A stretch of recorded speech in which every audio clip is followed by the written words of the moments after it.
Et les études, t'en es toujours? T'as fini? Ah ouais, tu continues Ah oui, encore. c'est pour ça que je suis pas présente en Voilà, Mali. t'en as encore pour combien de temps? Je vais essayer d'aller le plus loin possible. Ah oui. Ouais.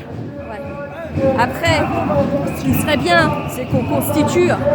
Tu vois, quand tu vois les placements abusifs, Nadia, elle est tout le temps dans le combat des placements abusifs qu'elle n'a pas lâché, c'est très bien d'ailleurs. Et ce qu'il leur faut, c'est une assistance juridique. Mais il faut vraiment créer une colonne avec des juristes, des avocats qui travaillent pro bono.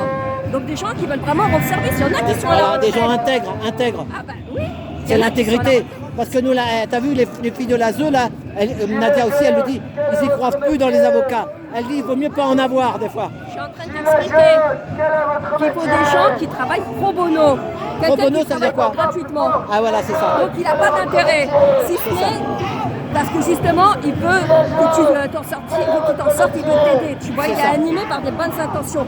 À partir du moment où tu Il y a spécules autour C'est de ça. l'argent, déjà ça pourrit tout. C'est Déjà, comme le crédit. J'ai entendu Nadia qui disait que Nadine, une dame qui s'appelle Nadine, elle en avait pour plus de 100 000 euros. Ouais, là. 150 000 euros. Mais elle a toujours pas récupéré ses enfants. C'est ça. Mais c'est gravissime. Donc tu vois qu'avec cet avocat-là, déjà, tu as compris que ça arrivera jamais. C'est ça. Je sais pas comment elle a fait pour continuer à donner jusqu'à 100 000 euros. Bah parce qu'elle les Très avait. honnêtement. Si tu les as, tu les donnes. Mais après, ils te pompent tant que t'en as. Et le jour que tu dis j'en ai plus, ils te disent bah désolé. Tu vois qu'à partir d'un moment, il n'y a pas de retour, quoi. Ah, bah, y a T'as pas de retour. récupéré tes gosses. Mais non, mais Donc, tu eux, vois, t'as ceux c'est qui des font gourous, ça c'est pour des faire gourous. du fric. Voilà. C'est des gourous, ils leur disent. Animés par la cupidité C'est et ça. l'avidité. Donc on en revient à cette engeance où je te dis qu'elle a la même physionomie que nous, mais là, elle est vide. Tu vois? C'est ça. Et puis, c'est où là? Ah non. C'est quelle rue ça? C'est quelle rue? Rue de Douai. À droite, et là, on va arriver au Moulin Rouge. Mais là, une fois qu'on est là, on a une côte après. Mais moi, j'ai dit à Pierre d'aller à droite, et comme ça, il va pouvoir se reposer. Ouais, ouais. Il n'a pas Donc besoin en fait, de. je t'expliquais, bah oui, tu as raison. Je t'expliquais qu'en fait, tu ne peux pas lutter contre ce système si tu n'es pas armé intellectuellement et juridiquement, surtout juridiquement. Parce que tu as pu observer qu'ils avaient déployé un outil de répressif judiciaire hors norme, surtout par rapport aux Gilets jaunes. Ça a commencé avec les Gilets jaunes et après par rapport à d'autres groupes, à d'autres personnes, d'autres groupes, etc. Si tu n'as pas la maîtrise de cette connaissance, tu seras toujours, si tu veux, tu seras toujours devant les tribunaux et tu partiras toujours perdant. Donc j'espère. Il faut que le maximum de personnes s'intéressent au droit. Il faut se battre avec leurs armes. C'est ça. Ah oui. Les lois, elles sont faites par qui? Elles sont faites par les plus forts contre les plus faibles, entre guillemets. On n'est pas fait, mais contre le peuple. Elles sont faites pour les protéger eux. Mais toi, tu le vois des fois quand tu étudies tout ça, qu'il y a des lois qui sont tordues pour eux. Ouais, je vois surtout qu'il y a des lois qui existent et que je ne comprends pas qu'elles ne soient pas utilisées pour défendre le peuple, bien sûr. C'est ça. Il y a des droits. C'est ça. Il y a des choses qu'on aurait pu faire. Et je me dis, mais en fait, tous ces avocats-là, même ceux qui sont dans la chassidance, ils auraient pu utiliser ces textes de loi, donc je ne comprends même pas. Il y a un problème quand même à la base. Ça. Donc il nous faut vraiment, effectivement, des avocats et des juristes intègres qui ne demandent pas d'argent. Je suis désolée. Celui qui me dit, oui, mais pour vivre, comment on fait? Ben, pour vivre, tu prends ton lopin de terre, tu fais ta culture, tu as de l'eau, tu peux faire tu prends un poulailler, tu mets un poulailler, tu trouveras toujours une solution. D'accord? C'est ça. Et ou alors, ils font ça pro bono pour les personnes qui sont dans des difficultés, comme les parents qui sont victimes des placements abusifs, ou pour les... Moi, je pensais aussi beaucoup aux manifestants. Tu sais, ça m'a brisé, moi, de voir dans les tribunaux, dans les salles d'audience, combien ils étaient méprisés par le procureur, parce qu'il y avait des jugements de valeur, beaucoup de jugements de valeur, et des peines prononcées à l'encontre des manifestants, surtout au moment des Gilets jaunes, qui étaient exagérées. Non, c'est ça. Voilà, ces peines qui pour faire peur, pour décourager. Au nom de l'arbitraire, je veux dire, les juges n'ont même pas respecté le principe de l'égalité, parce qu'ils ont manqué et d'impartialité, et ils ont fait preuve d'arbitraire. Enfin, oui, voilà, ils ont fait preuve d'arbitraire. C'est comme tu vois tout à l'heure, en début de manif, les policiers, ils étaient coolos, on le voyait qu'ils étaient cool, et là maintenant il y a une autre équipe, pour la fin c'est pas les mêmes. Plus chaud, t'as vu dès qu'on a eu la Brave là-bas qui nous attendait au coin là? J'ai pas trop fait attention. Ah t'as pas vu? Ah ouais, il y avait la Brave là-bas. Je vois pas trop, j'ai pas de lunettes là, il faut que je pardon, passe. pardon. À plus d'un mètre, je vois flou, donc je risque pas de voir. Je vois les uniformes, non j'ai pas vu là, franchement. Bon, j'ai pas fait attention. on arrive, je vais faire un petit filmage devant le Moulin Rouge, c'est Alors moi joli. je voudrais envoyer déjà, je vais terminer quand même en Ouais, disant fini. Joyeux anniversaire à tous les gilets jaunes. Merci à tout ce que vous avez pu apporter, chacun de votre côté, que ce soit sur les ronds-points, que ce soit sur les péages, que ce soit en province, que ce soit en région parisienne, que ce soit en banlieue. Bravo à ceux bravo à tous ceux-là qui n'ont jamais lâché, qui manifestent tous les samedis. Moi, ça fait bien longtemps que j'ai arrêté parce que je ne pouvais plus.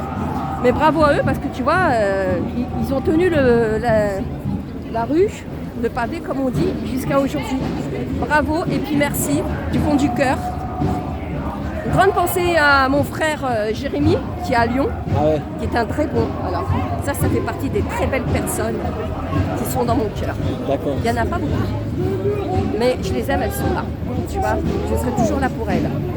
Voilà. Mais merci. Ton fils il grandit maintenant, il a 18 ans pas encore, non? Non, il est grand. Ça y est, ouais. Ça passe en 6 ans. Hein. Ouais, oui, ça passe. Voilà, ouais. Lui, son avenir, il est plus en France. Ah oui. Ah non, moi je voulais pas. Attends, pendant le Covid, il a été verbalisé à outrance parce qu'il n'avait pas le masque, il ne respectait pas le confinement. Il n'a pas fait les trucs, lui. Hein? Ah non, non. Non, bah, bravo. Il y a des mamans, elles n'ont pas réussi à le faire. Ah mais j'ai rien dit, moi. Hein. Ah bon? Il arrive. J'ai rien dit, mais lui, en fait, il a compris il a été tout ça. tué par bien des égards. Mais il y a une chose qui est bien, c'est qu'il est logique, il a du bon sens. Ah bah t'as de la chance. Malin, je sais pas pourquoi je vais me faire vacciner, tu vois. Bah mon fils il a dit la même chose. Et pour le masque c'est pareil. Eh ben bravo. Mais il a été verbalisé à outrance. Ah Vraiment, bah quand je suis c'est pas grave. il avait un paquet de je lui dis stop. Et puis quand je vois la tournure que ça prend ici en France, bah, je me dis non, c'est ça. Mon avenir c'est pas en France. Voilà, et pareil, il y en a qui disent que c'est la France, David Leloup a dit que c'était la France qu'il fallait détruire en premier. C'est ce qu'il dit chez moi. J'ai dit, et j'en suis sûre, ils font tout pour que nous, les enfants issus d'immigration, tu vois, j'adore la France, j'adorais la France, et j'adore la France, mais ils font tout qu'en réalité pour que nous, les enfants issus d'immigration, on la déteste. C'est vraiment. Ça. Ils font tout. Là, ils divisent. On est la haine, la colère, c'est ça. On en soit tellement dégoûtés, tu vois, parce que c'est pas normal, la façon dont ils attaquent cette population issue d'immigration, tu vois. Bah, ils ont un plan, il y a un plan. Oui, bien sûr. Plan. Bien sûr. Mais enfin, en même temps, il y a ceux qui nous attaquent et il y a la population aussi qui suit. Il y a un moment, quand on retombe dans les mêmes travers, les mêmes écueils de la division, ou qu'on n'est pas capable de dire, mais non, on a un ennemi là en face, si c'est pas mon voisin, qu'est-ce que tu veux que je te dise? Tu vois la côte qu'on a montée là. Ah, on a pas Là, non. On monte là-haut et après on va redescendre et on va revenir à la place Pigalle qui est à droite là-bas. Eh ben merci, tu vois, on finit au Moulin Rouge. Je voulais t'appeler en plus, mais j'avais pas ton numéro de téléphone. Eh ben, demande à Nadia. Tu aurais pu être là à 8h du matin. En 8h, moi de ces 40 ans de nuit. Il y a nuit. Barbe Jaune qui devait venir à 8h du matin, on devait faire un truc. Ils sont là, eux, ils sont à Paris. De Triomphe. Ils sont à Paris là, non? Il y a Bruxelles aussi, hein. Quand il est arrivé à Senlis, il y avait un accident, il a dû faire demi-tour. Demi-tour pour rentrer parce qu'en fait il voulait être là à 8h pour être avec nous les Parisiens. C'était très symbolique, très fort pour lui. Bon, on lui passe le bonjour. Et malheureusement arrivé à Senlis, il y a eu un accident sur l'autoroute et ils leur ont dit vous retournez. Il devait être à 13h à Bruxelles, donc il venait à 8h à Paris pour retourner à Bruxelles. Il y a des gilets jaunes là-bas, il y avait un truc à Bruxelles.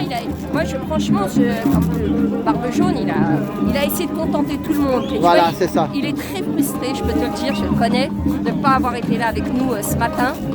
Mais il a essayé de contenter tout le monde. Les c'est Belges, ça. Paris. Après, Eh ben, voilà, c'est ça. Eh ben, oui, salut aux Belges, j'ai vu ça. Voilà, c'est ça. J'ai vu Joshua. Il y a Joshua le Belge qui est là aussi.